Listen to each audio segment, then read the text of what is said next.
জুবিনদা নোহোৱাৰ পৰা মই কেৱল জুবিনদাৰ পষ্টে চাই থাকোঁ। তো পাগলৰ দৰে মোৰ দৰে হয়তো অসংখ্যজন ন।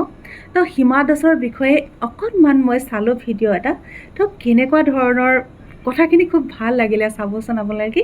বহুত ভাল পাইছিলে আচলতে হিমা দাসক, বহুত বেছি সহায়ো কৰিছিল।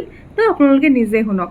লগত ৰিলেশ্যন কেনেকুৱা পাম আৰু দাদা আপোনাৰ হিমা দাসৰ লগত ৰিলেশ্যন কেনেকুৱা পাম? হিমা বাই আমাক কৈছিলে যে প্ৰথমবাৰ আপুনি মানে পইচা বাণ্ডল এটা দিছিল তেখেত দিল্লীত, মানে তাজত দিছিলে। তাইক খেলিব যাওঁতে হয়, সেইটো মই মোৰ পকেটত যিমান পইচা আছিলে চব দিছোঁ। মই যা অঁ খেলগে যা, তোৰ পইচা দৰকাৰ হ'ব।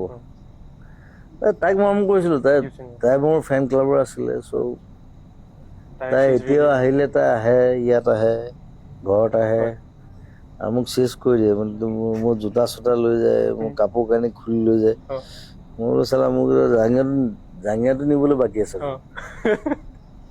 এইটো দিয়ক, এইটো দিয়ক, এইটো তাক ভাল লাগিলে লৈ যাব। তাই কোনো মা বাপ নাই আৰু মানুহ আছে, কোনোবা আছে, তাই তেনেকুৱা।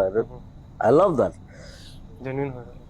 আৰু তাই প্ৰথম আহোঁতে তেনেকে মই তাইক দেখা তেনেকে, মোৰ তই কি কৰ? কৈছে মই দৌৰো। আৰু দাদা